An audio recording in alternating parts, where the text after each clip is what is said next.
Hi, I'm Roman Szpond, owner and founder of Inner Strength Studios in Watertown and West Roxbury. I've developed these real powerful talks as a gift to you.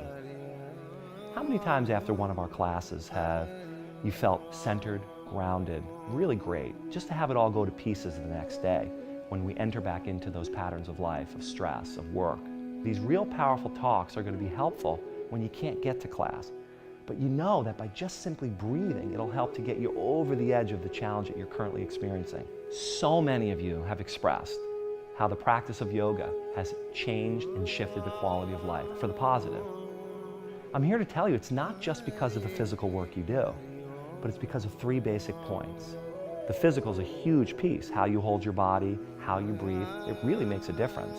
What you focus on and the meaning that you make of life's events, that's what really shifts. Those three together gives you that sense like you're really growing and that you're not at the effect of life's challenges, but you actually have a little bit of self-control. Not a little bit, a lot of it.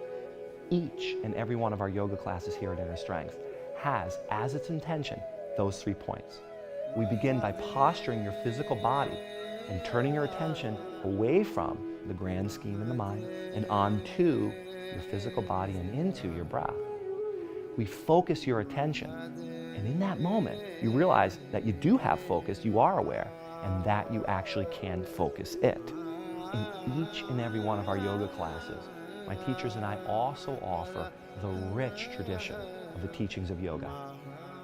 One of those traditions of the teaching of yoga is, regardless of gain or loss, birth or death, success or failure, we must remain calm. That's a very valuable perspective to have as we pursue what's important to us in our lives. As the owner and founder of Inner Strength, what I've been taught is to seek out experts that I believe can teach me something. And this is what I've done with our team here at Inner Strength. Every one of our leaders here has a unique perspective in this world, and yoga has touched their lives. So it's my hopes that these real powerful talks will be a way for each one of these leaders to bring to the foreground of our attention those 3 basic points, that it's not just the physical, it's not just what you focus on, and it's not just the worldview, but when we combine those 3 together as a bit of a structure or a container or something to live from, life begins to shift for the positive. We become really aligned. In this session of Real Powerful Talks, we'll be meeting with Adam Ridge. Adam Ridge began with us several years ago by taking our teacher training. Since then, his life has been transformed by the practice of yoga and by his contribution here on our leadership team. You know, I took your class today, and oftentimes the classes that I take with you are the 6 a.m. classes. You know, they're some of the most well-attended classes here at Inner Strength. And, you know, now as a father with 2 kids, I really see that my time is very valuable. And I really enjoy the way you put the classes together in those early formats. You give us time to relax, time to unwind, time to land, and then you get us going in such a skillful way. Can you talk a little bit to the difference between a morning body, someone who's going to practice in the morning with you, or an afternoon body? Yeah, you know, when you're practicing in the morning, it's more of like a recharging or charging up for the day. You know, things are going to come up, arguments, being stuck in traffic, whatever it may be, and you know, we really give you the tools to kind of start your day so that whenever anything comes up, you're prepared, you're ready. Now, end of the day, it's a little different. I mean, you've been stuck in traffic, you've had that argument or whatever, so it's more of a letting go at that point, kind of a release of whatever was before that. Awesome. And you can see that in people's practices as well. Yeah, they're coming in and they're like sort of purging in the evening. We don't want to take that sort of baggage with us when we head back into our relationships, back home. We want to truly let it go. It's really valuable. It's a reminder, like we're not just exercising, but we're practicing yoga for a purpose. Yeah, it's like I said today, you're gonna get stronger. Yeah. Your muscles are gonna get longer, but if you wanna leave here and not feel depleted, it's gonna be in the breath. You gotta let go whatever you came to the table with. Yeah. That's why you see people coming out here smiling every single time. It's like something was released, something was let go, and you can see it. Shoulders relax, standing a little taller. Good. It's all the art of the practice. That's a real powerful point. In fact, oftentimes I notice in your classes, and in all of our teachers, we make that correlation between what we're doing in the yoga mat and how we can apply what we've learned off the yoga mat. And I know you talked a little bit about the relationships and the arguments and the traffic jams. What do you do during, like, let's just say you're sitting in traffic, which a lot of us have to deal with. What do you do? Like, how do you reduce the stress? I mean, what specifically can, a listener of these real powerful talks be reminded of?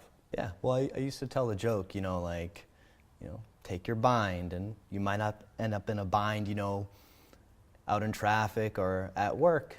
And the practice is the same, you're gonna feel that discomfort. And it's not just physical, it's not just mental, it's your nervous system. And we experience that fight or flight response, whether it's being stuck in traffic or in your warrior number 2. Yeah. The practice is the same, that recognition, that feeling, that heat, or whatever it may be, yeah, mental that's so heat, true. physical it's a heat. At that point, there's that decision. It's like, fight, run out the door, or sit with that. Be with whatever that feeling is. Breathe through it. Yeah. The breath is that vital link between that communication between what's going on in your nervous system, what's going on mentally, and you taking conscious control and saying, you know what, I want to feel this way. Now, I know that in your class you have a specific sequence that you really enjoy working with. It's that transition that is always so difficult for me, from Warrior 2 to Standing Eagle. Can you walk me through that process a little bit, just so I have a little bit of context for the next time I go into it? The biggest thing I've learned, and I learned this from surfing and skateboarding, is the utilization of your arms is key to balance. And usually, what I often see when people struggle is they kind of haphazard, they're focusing so much on balancing on their leg, setting the gaze is important, but the arms tend to like flop around. So number 1, you have to activate the arms. The number 2 is when you're making that transition, you have to keep your arms to the outside, opposite sides of your body. So in your Warrior 2, if you're on your right side, you have to draw your front hand slightly to the heel edge side, and the other hand to the toe side, so that when you add that rotation, it comes around full circle instead of little clunky. Excellent. So that's something you can try in your own practice. You just take the arms a little wider than you think you should, and then come around. Now, you had mentioned in class to take the top leg and hug it straight down. Prior to you telling me to do that, I mean, my leg was there, but I wasn't hugging.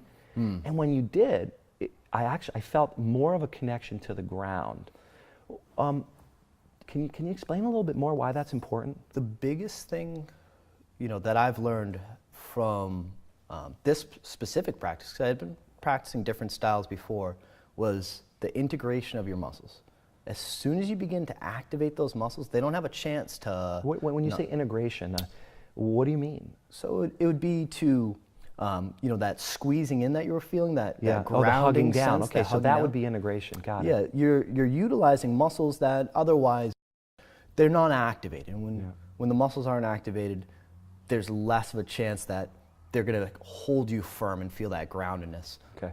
And in activating the muscles, that requires awareness, attention. Big time. It's another aspect of landing in the body. Big time. Being able to, as you mentioned, being in traffic, feeling that initial maybe frustration with the traffic jam and noticing that seed and just coming back to your breath and relaxing. It's exactly the same thing we do when we're in Warrior 2. And the biggest thing is, when it's sometimes you'll see it in a practitioner's face, it's like, I didn't even know that muscle was there. Self-discovery. Right. It's so refreshing. Just, you've been living in your body for so long, and you make one little point, one little cue, and it changes everything. Right. That's valuable. Right. That's a gift, Adam. Yeah. Each and every one of your classes is a gift, and I appreciate the fact that you're here leading classes with us at Inner Strength. I couldn't ask for a more integral man, a person who really loves what he does. It's a blessing to have you, and I really appreciate you, offering your insights here for these real powerful talks.